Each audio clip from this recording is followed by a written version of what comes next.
Okay, good morning, everyone, and welcome back to our Sunday school class on C.S. Lewis Beyond Narnia. So this morning, we're beginning our discussion on the second book of the Ransom Trilogy, which is called Perelandra. So today we have just a short lesson because of our missionary update. So my plan for the next 30 minutes is to summarize the plot of Perelandra for you. So, I'm going to save most of the commentary on the literary and theological themes for the next time we meet in 2 weeks from now. But today, I'm just going to focus on the plot. And you'll see I had a lot of fun preparing this morning's lesson because I used a lot of ChatGPT AI-generated images, and so I think you'll enjoy that. But just to refresh your memory, we've already covered the first book in the trilogy, which is Out of the Silent Planet. So the events of Perelandra pick up shortly after the events of Out of the Silent Planet. So let me ask you this question. How did the book Out of the Silent Planet end? What were the final events of the book? Return to Earth. So Ransom returned to Earth, and you may recall, he got out of the spaceship and he walked to the nearest pub and he ordered a beer. But then something happened right after that. The narrative takes a significant shift from that point. What did we learn? Right, so it shifts from the third-person narration of Ransom and his encounters on planet Mars, or Malacandra, and it shifts to the first-person description of the narrator, who is C.S. Lewis himself. So he's describing it from his own perspective as the narrator, how he met this character named Ransom, and how Ransom revealed to him, the story of his adventures.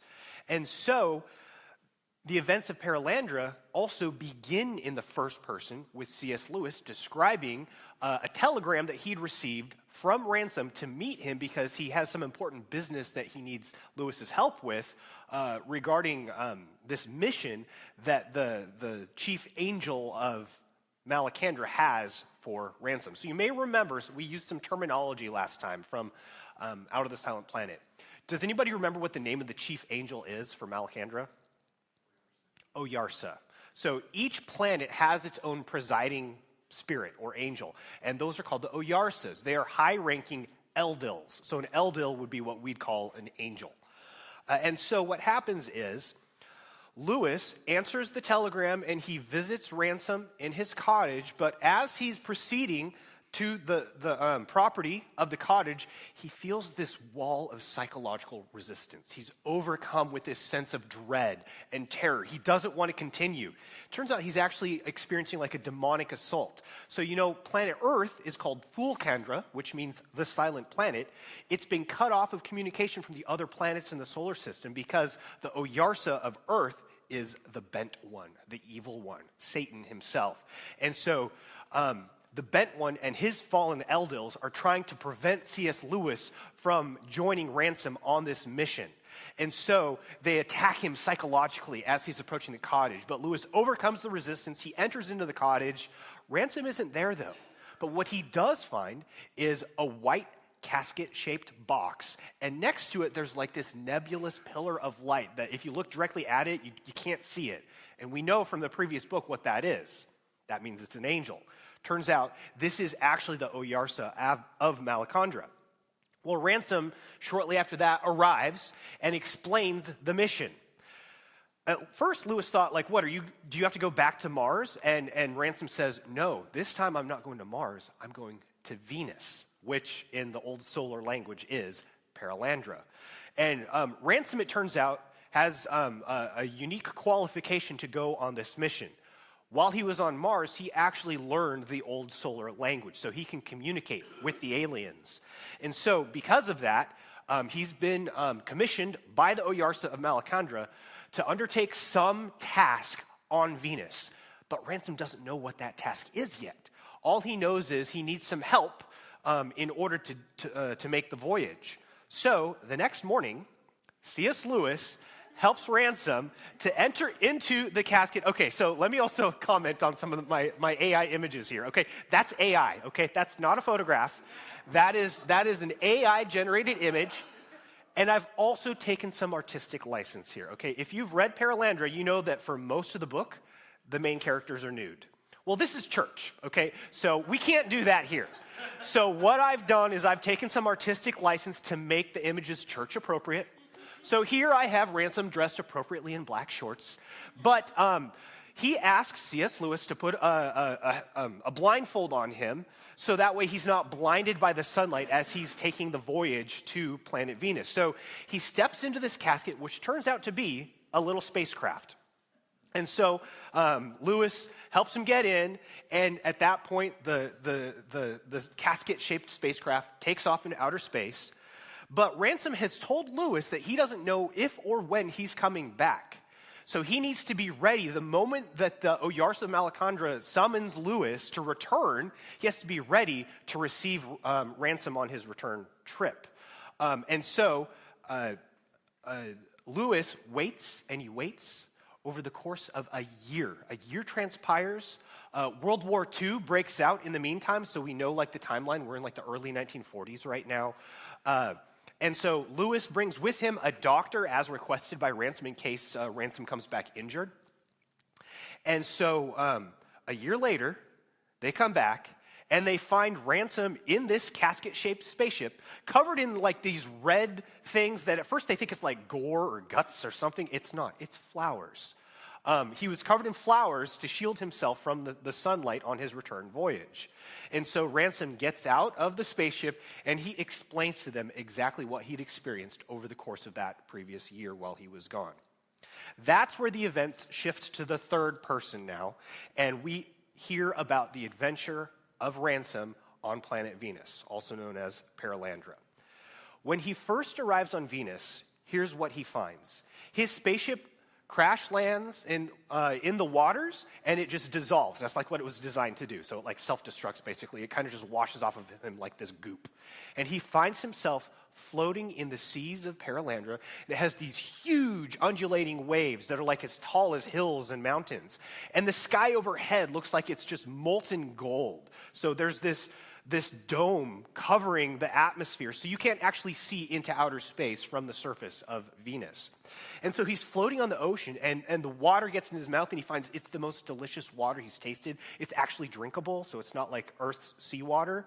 And eventually, he floats towards islands. But these are not like earthly islands. These islands are actually like vegetation mats that float on the waves themselves, and they go up and down with the waves. Now, for this next part, I actually had help from one of our members. I don't know if are the Adamses here? I saw them earlier. They might have gone to another class. Okay, so Darren Adams, my co-teacher at Westminster, he helped me out by using Google's new AI video software, and he made a video scene of what these islands on Perelandra look like. I hope this is going to work. There it is. Isn't that pretty cool? So there you see, these are what like the islands of Perelandra look like. And you can see off in the distance there, that looks like a solid island, right? There is one fixed island on Perelandra. And as we'll see, that island is actually off limits at nighttime for the local inhabitants. But Ransom journeys through these floating islands, and he encounters all these different types of plants and animals.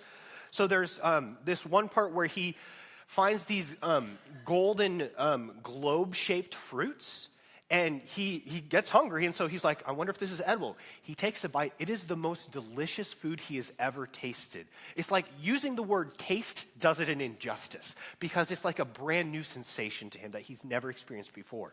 That's a recurring theme as we read the storyline of Perelandra. This place is like a paradise. There are tastes and smells and pleasures that are unheard of on Earth. As we'll see, Venus is the equivalent of an unfallen Earth. Venus is what Earth would have looked like if the fall had never happened. And so we find that in this novel, there are a lot of echoes of Genesis chapters 1 through 3, and also the epic poem by John Milton called Paradise Lost. That's one of the big literary influences on this novel. Well, there's another type of tree that he encounters shortly after that, which he describes as the bubble trees. You walk through the bubbles of these trees and they burst, and it's the most refreshing sensation. You feel like you've come to life for the first time when you pass through these bubbles. And so he's experiencing all these joys and delights, but at the same time, he's able to properly restrain himself. He doesn't keep going back and over again to the same pleasure because he realizes that would sort of cheapen the experience if he does that. And so to honor the pleasure, he only partakes of these delights with proper restraint, which is exactly that's what life would have been like on an unfallen earth, right? We would have had perfect control over our desires. Well, eventually he also starts to encounter some of the animal life on Perelandra. So he finds like this dragon that has like these golden red scales that's coiled around a tree that follows him around like a stray dog, basically. But he also notices that the animals on Perelandra have no fear of human beings. They're curious, but they're interested in him, and they'll follow him around. And so the fish are like that, the birds are like that, there's like these frog-like creatures, all these types of bizarre alien creatures that live in perfect harmony with human beings. Also, what he finds over time is the islands of Perelandra can come together and drift apart as they follow the waves of the ocean. Well, at one point, he sees a distant floating island starting to approach his island, and he notices that there's a human figure that he can discern on the other island. And as they approach, he sees who it is. It's actually a woman who is, through most of the novel, referred to as the Green Lady. Now, again, I'm taking some artistic license here. I'm not going to show you a nude green lady. So, this is the other main character of the novel. And so most of the plot focuses on Ransom's interaction with her. Now, that first encounter, when she sees Ransom, this strange human being, her first reaction is one of it looks like a look of disappointment on her face, but then she's curious and she's interested. And it turns out they can actually engage in conversation. This is the reason why Ransom was sent, because he can actually communicate with her, because she knows the old solar language, which is what Ransom had studied when he was on Mars. But the first encounter is a little bit awkward because, as it turns out, Ransom has a sunburn on half of his body. Because of the voyage to Venus, the way the casket was oriented in the direction of the sun, half of his body got a sunburn. And so when he arrives and she sees him, he looks like this odd patchwork mix of like half pasty white, kind of like myself, and the other is just like bright red from this sunburn. And she laughs because it looks so odd. Throughout the novel, she refers to him by the nickname Piebald. You guys know what piebald means? It's like an animal that has like two colors, like a patch, like a black and white cow or something like that. So that's a piebald animal. So she refers to him as Piebald. This is the first encounter. And then as the days progress, they have more conversations, and she learns about life on Earth and explains to him what life on Venus is like. It turns out there's only two human-like creatures, humanoid beings on Venus at this point in time. There's the Green Lady and her husband, who she refers to as the King. And he's away somewhere. We don't know where he is right now at this point in the story. He's just off doing something else. And so when she first noticed Ransom at a distance and she had that look of disappointment on her face, it was because she was expecting the king to come back. But he was still gone. But now she realized, oh, well, this is just something new that Maleldil has sent my way. By the way, what does Maleldil mean? That's God, right? In particular, the second person of the Trinity. So within like the worldview of the Malacandrians and the Perelandrans, there is a triune creator God. So they share the same worldview as Christianity. Maleldil is the name of the second person of the Trinity, the Son of God. And so she talks about how she uses the metaphor of a wave to describe divine providence. And sometimes the waves come our way that we're not expecting, but every wave that Maleldil sends us is good. So she was expecting the wave of, her husband to return, but instead there was this different wave, which is this man, Ransom, approaching her. But since every wave is good, she's going to receive the good that Maleldil sends her rather than the good she was expecting. And so that turns out to be a profound insight that Lewis, the author, is giving us into the nature of evil. Think about that question. How did Adam and Eve ever get the idea in their head to commit sin? They had all these blessings going for them, right? They had perfect fellowship with God. Where did the idea of sin even come from then? Well, in this novel, Lewis puts it in the mouth of the Green Lady and Ransom to explain how what happens is evil takes place. Evil occurs whenever we cling to a good that we were expecting rather than the good that God actually sends us. And so that theme recurs throughout the novel. As the story progresses, they explain that there is, as I mentioned previously, there is one fixed island on Perelandra. This island is open and it's permissible to land on the island during daylight hours, but you're not allowed to stay overnight. The Green Lady explains how Maleldil has only given her one prohibition. She's not allowed to stay overnight on the fixed island. So overnight she has to return to the floating islands. But they notice one day there's an object that seems to fall from the sky near the fixed island. And so they decide to make a journey to the fixed island during the daytime on these large silver fishes. And again, like all the animals obey the humans and the Green Lady in particular. So they eagerly help them make the trip to the fixed island. So they land on the fixed island. And they journey up to the peak at the center, which is surrounded by these massive, tall, green stone pillars. And they look out in the distance towards the ocean, and they see there is a particular object floating in the water. What is that object? It turns out it's the same spherical-type spaceship that Ransom was kidnapped and placed on when he made the voyage to Malacandra in Out of the Silent Planet.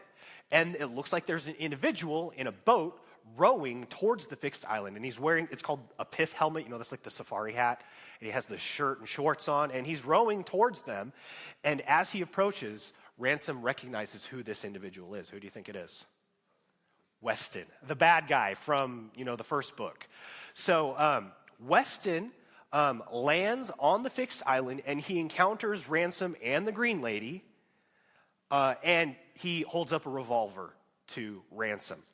At this point, Ransom he urges the Green Lady to leave. The Green Lady has no idea what's going on here. She doesn't even know what a revolver is, so there's no fear on her part. But Ransom urges her to leave as Weston has his revolver trained on Ransom. So she departs, and then that leads to a conversation between Ransom and Weston. And Weston explains how his thinking was mistaken when he was on planet Mars and how he's kind of undergone like this spiritual conversion almost, having now arrived on Perelandra. He explains how initially his ambitions were just like interplanetary conquest and imperialism. Yeah, Rick? I have a question. Yes, go ahead. Is Weston also dressed? I know you've taken a little bit. No, that is how he is actually dressed. So he is dressed? He is dressed. They're not. So, yeah. Okay. Yeah. I'm just trying to keep it church appropriate here, though. Okay. So, Weston explains how initially he just had these ambitions for interplanetary conquest, but he's undergone this sort of like evolution in his thinking. His thinking is now, it's very similar to, in real life, these would be like the philosophers and thinkers like George Bernard Shaw or Henri Bergson. We talked about Arthur Schopenhauer, Friedrich Nietzsche. This idea known as vitalism, where the entire universe is like, it's progressing in this march towards spiritual progress. But he denies any distinction between God and the devil. Our categories of good and evil are just these restraints that we need to overcome in our pursuit of the next stage of our evolution. And so he talks about this life force that permeates the universe. And at this point, you can see how Weston's worldview is still wicked. And if anything, it's now even more evil than it was when he was on Mars. But then there's a bizarre twist that happens. At this point, as he's like, pontificating on this new vitalist worldview, he then calls upon the life force of the universe to come into him. But then it actually happens. And here's what we see. So you got two pictures in one here. So he starts convulsing on the ground. It's like an epileptic seizure of some kind. And Ransom has no idea what's going on. And then he just falls into this state of, is he dead? Is he unconscious? He's not sure.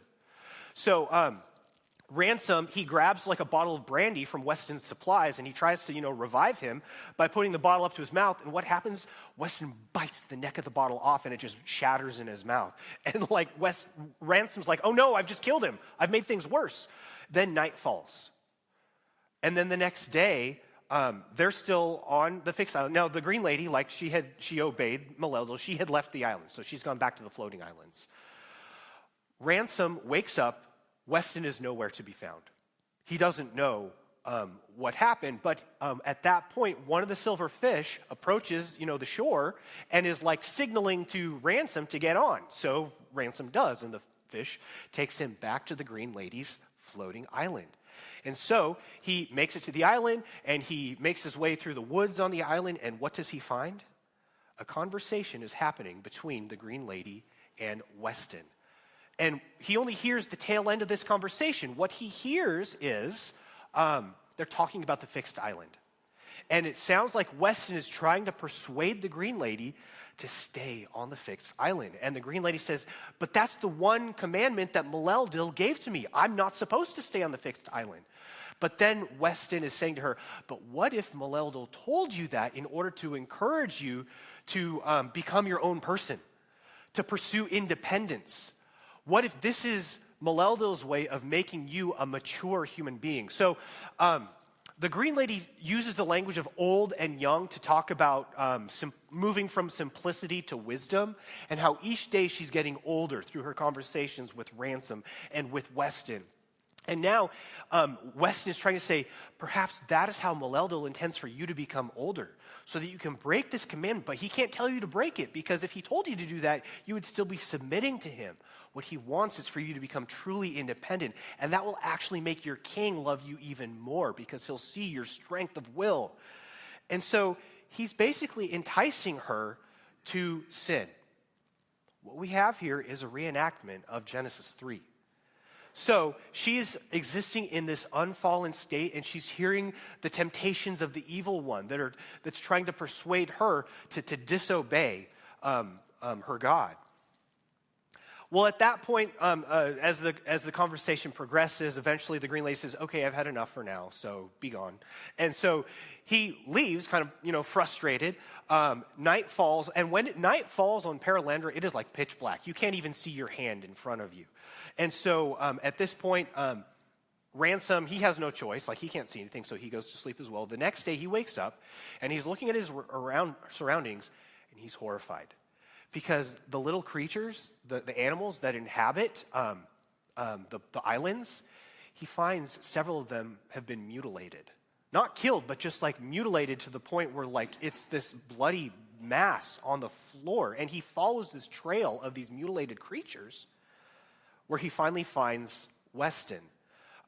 Turns out that Weston has been like mutilating these creatures just for fun. And he has this devilish smile on his face. And at this point, Ransom realizes this is not Weston. This is the voice, or this is the face of pure evil. Weston has become possessed by some malevolent spiritual being, so that he's no longer a man. He's referred to from now on as the Unman, U-N-M-A-N. And here's how Lewis describes it. The children, the poets, and the philosophers were right. As there is one face above all worlds, merely to see which is irrevocable joy. That's what we'd call the beatific vision. So at the bottom of all worlds, that face is waiting, whose sight alone is the misery from which none who beholds it can recover. And though there seemed to be, and indeed were, 1,000 roads by which a man could walk through the world, there was not a single one which did not lead sooner or later to the beatific or the miserific vision.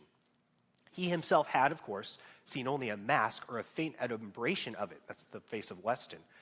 Even so, he was not quite sure that he would live. So Ransom recognizes he's looking at the face of pure evil here. And the conversations continue. This time, Ransom finally realizes what his mission is. His mission is to prevent the fall of Perelandra. So he needs to try to talk the Green Lady out of succumbing to the temptations of this evil one, the Unman. And so the conversations keep going back and forth. The unman says, why would Maleldil forbid you this arbitrary command? What's so wrong about staying on a fixed island? We don't even have that commandment on earth, so what can be the harm in doing it? But then Ransom intervenes and says, but perhaps that's the point. Perhaps this is so that you can show your love for Maleldil by following him even in the commands that don't seem to make sense to you. You might have recalled us talking about this same exact point in our class on covenant theology. Why would God have given the command to Adam and Eve not to eat the forbidden fruit from the tree of knowledge of good and evil? It's not like eating fruit is wrong per se, but that's the point. Will we trust God even in the things that don't seem to make sense to us? This was an expression of love and submission and obedience to God. And so the conversations go back and forth, and Ransom is getting exhausted. He comes to find this is kind of a losing battle for him, because it turns out that the unman doesn't need to sleep. He can keep bombarding the Green Lady with these temptations and these deceptions. He starts telling her stories of these grandiose, heroic women on earth who challenge social conventions and traditional morality in order to be the heroes of their own story. And Ransom realizes this can't go on forever. What can he do? How can he possibly stop this? And so he's thinking at this point, okay, what would have happened in the story of Genesis?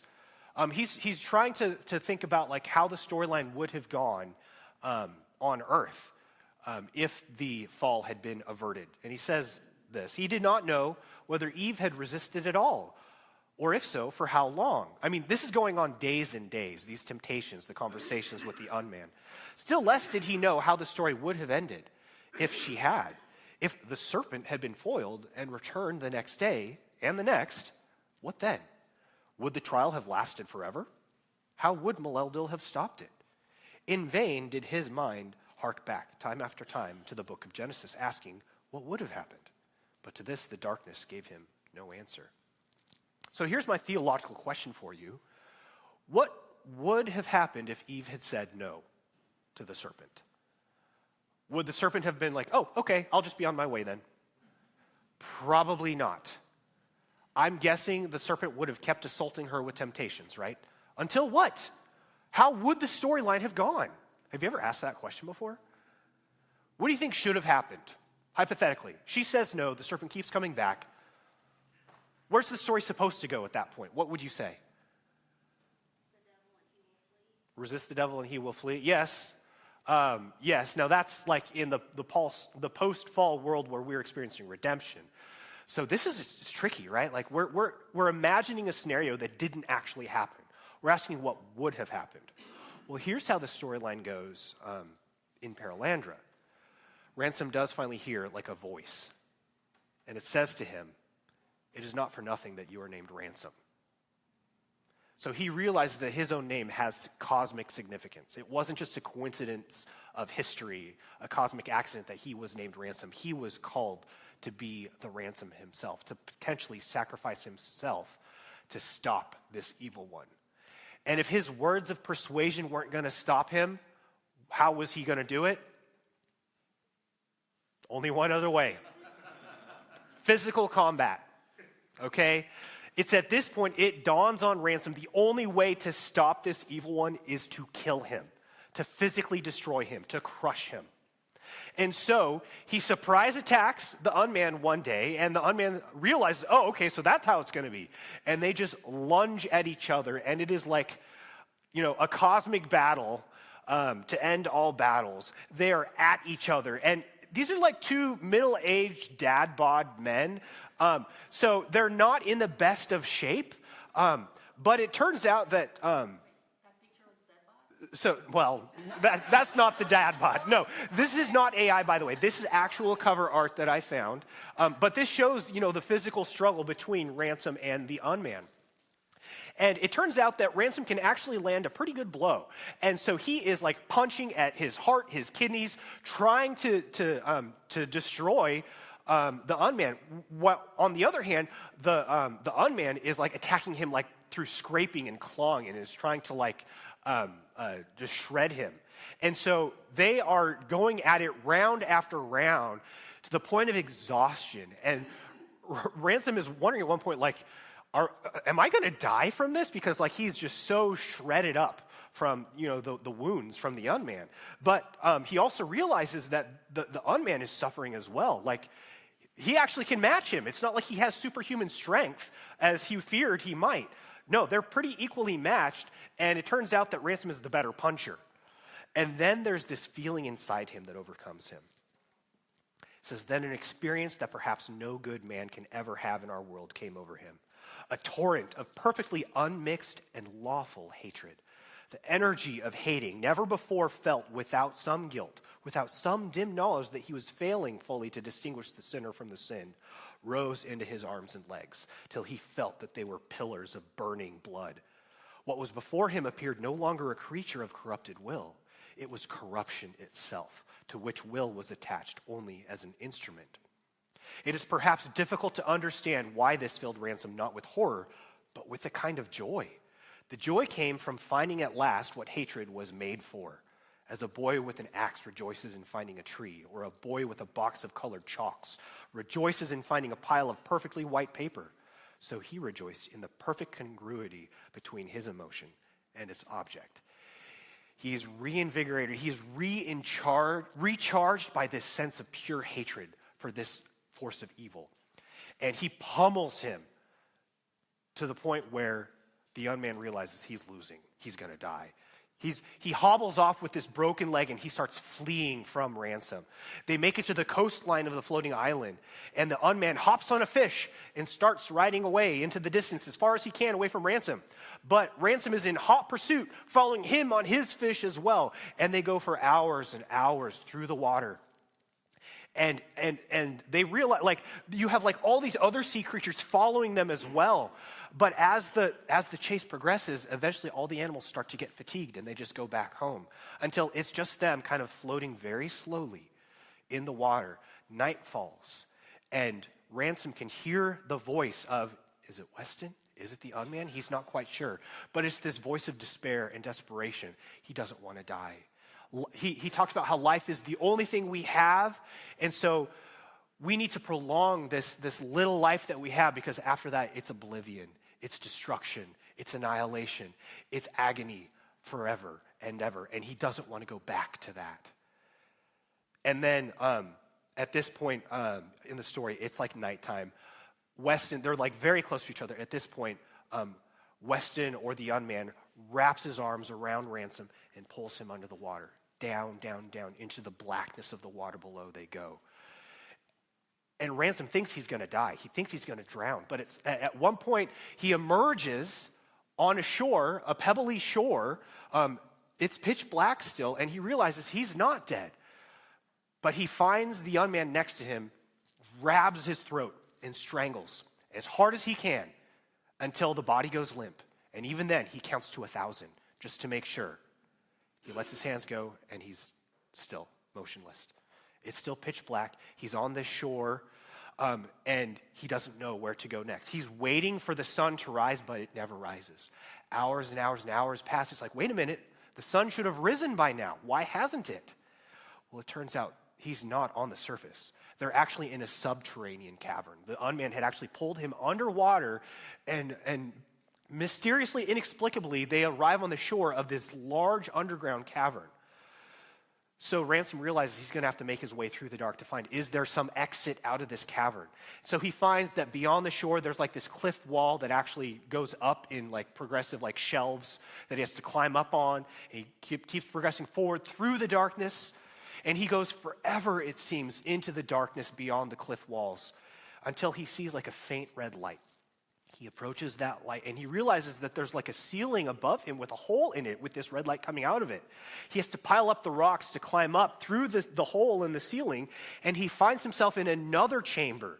But there's a river that's flowing in this other chamber. At one end of the river, it's like this fiery red, blazing hot. He's in the bowels of the planet. It looks like hell itself in one direction. And then the river flows in another direction into the darkness beyond. But he can hear something's been following him. What is that thing that's been following him? Well, figures. It's the unman and worse. It's the most nightmarish scene you see in the entire novel. Climbing out of the hole from behind him is the unman, hobbling on his broken leg. And then there's this huge, monstrous, wasp-like creature with glowing eyes and tentacles. And Ransom, he's not feeling horror, he's feeling frustrated. He's like saying, get out of my head, because I know you're trying to plant these horrifying thoughts within my brain, and I'm not going to accept it. He picks up a rock. He invokes the Trinity in the name of the Father and the Son and the Holy Ghost. Here goes nothing. Amen. And he throws the rock at the head of the unman and crushes his head. He grabs the limp body, and this wasp, it turned out to be a harmless creature, by the way. He just crawls right back into the hole behind him. It was the unman's attempt to try to horrify him. Doesn't succeed. He grabs the body of the unman. He carries him to the blazing fires of that one end of the river, dumps him into the infernal abyss, and destroys him forever. At this point, Ransom, exhausted, follows the river in the other direction, winding through the bowels of Perelandra for days, it seems. And he finds there's underground creatures, there's possibly even underground civilizations down here that he can't make sense of. But eventually he reaches the mouth of a cave. And from exhaustion, he falls down at the mouth of the cave, where he stays for maybe days, maybe weeks. He's not sure. He feeds himself with these grape-like plants that are growing along the side of this pool at the mouth of the cave. And beyond the cave, he can see into the horizon. There's these tall red mountains with a deep valley below. And so he falls asleep there. He wakes up, he eats some grapes, he falls asleep again. He repeats this day after day for who knows how long, several weeks at least. He finally recovers from his wounds, except for a wound on his heel that won't seem to heal. And it keeps bleeding. It's not causing him significant pain. It's not immobilizing him, but there's this wound on his heel that just will not close. Does that kind of sound familiar to you? He crushes the head of the evil one, and his heel is wounded. That's the proto-evangelium, right? Genesis 3:15. So we see Ransom himself as sort of like this reenactment of the story of redemption there. Well, once he eventually recovers, I'm going to try and wrap this up very quickly. Once he recovers, he decides to make the journey to those distant mountains. So he goes down below the valley, into the valley, starts making the ascent up to the mountains on the other side. He encounters all these different plants and animals along the way until he makes it into a particular mountain pass in those distant red mountains. And he finds the reason why they're red. There's these flowers growing all over the surface of the mountains. They're like red lilies. And in that pass, here's what he sees. A large, clear pool. Next to the pool, there's that white casket-shaped box. He knows, okay, this is the end of his journey. At this point, he realizes he's going to have to go back home. But he also notices these two glimmering pillars of light next to the casket as well. What are those?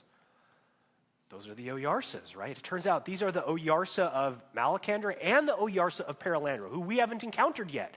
But Perelandra also has its own Oyarsa. And they talk about how, Ransom's mission has been completed, and now they have to prepare for the coronation. What coronation? The man and woman of Perelandra have passed the test. They have resisted the temptation, and now they are to receive their reward. They're to achieve this higher state of glory. And so the Oyarsas have to prepare themselves. They take this bodily form. They kind of look human, except they're like gigantic. It's very evident, though, that the Oyarsa of Malacandra is masculine and the Oyarsa of Perelandra is feminine. Even though they're not biological beings, so they don't have like male-female anatomy, but it's very clear they are masculine and feminine. Here's how Lewis puts it in trying to describe these two Oyarsas. One could try, Ransom has tried 100 times to put it into words. He has said that Malacandra was like rhythm and Perelandra like melody. He has said that Malacandra affected him like a quantitative, Perelandra like an accentual meter. He thinks that the first held in his hands something like a spear, but the hands of the other were open with the palms toward him. But I don't know that any of these attempts has helped me much. At all events, what Ransom saw at that moment was the real meaning of gender. Everyone must sometimes have wondered why in nearly all tongues, certain inanimate objects are masculine and others feminine. What is masculine about a mountain or feminine about certain trees? Ransom cured me of believing that this is a purely morphological phenomenon, depending on the form of the word. Still less is gender an imaginative extension of sex. Our ancestors did not make mountains masculine because they projected male characteristics into them. The real process is the reverse. Gender is a reality, and a more fundamental reality than sex. Sex is, in fact, merely the adaptation to organic life of a fundamental polarity which divides all created beings. Female sex is simply one of the things that have feminine gender. There are many others, and masculine and feminine meet us on planes of reality where male and female would be simply meaningless. Masculine is not attenuated male, nor feminine attenuated female. On the contrary, the male and female of organic creatures are rather faint and blurred reflections of masculine and feminine. So this is Lewis's commentary on gender. There's a lot to unpack there. We might discuss that in more detail the next time we meet. But it's at this point in the story where the king and the queen finally arrive. Dressed in their royal garments. We don't actually get like much of a physical description of them at this point in the story. But we see they've achieved this glorified state, but they're progressing more. There's more to come in their story as well. But they have passed that test. And so they give honor to Ransom. And at this point in the story, it leads to this beautiful conversation. The most philosophical, the most poetic part of the entire story happens here. It's called the ceremony of the great dance, where the Oyarsas and Ransom and the king and queen, we finally find their names out here. They're called Tor and Tinadril. They have this conversation about how everything is connected. Everything has a purpose. Everything depends on each other. It's like you could say any part of the story is the center of the story. It's the purpose of the story. But that's because wherever Maleldil dwells, that is the center. And so it's this beautiful description of how God's providence all fits together harmoniously. And it concludes with that description of the great dance. God's beautiful providence, his plan of redemption, the cosmic significance of everything that happens. And it turns out that this encounter, this ceremony, lasts an entire year. But Ransom doesn't realize that much time has gone by. But once the ceremony ends, it's time for him to go home. And he goes home. And that is the end of the story. Sorry, I took a little bit longer to finish the story, but hopefully for those of you that have read the novel, I was able to track pretty accurately with how the storyline goes. But let me close there because we definitely need to get to church. So let me pray for us and then we'll head out. Father God, we do thank you for this class. We thank you for the truths that we can discuss together in it. And I pray, Lord, that you would give us wisdom. Help us to appreciate the beauty of your providence. Help us to learn from the wisdom of C.S. Lewis and to learn from the wisdom of one another in this class. We pray in Christ's name. Amen. Thank you, everyone.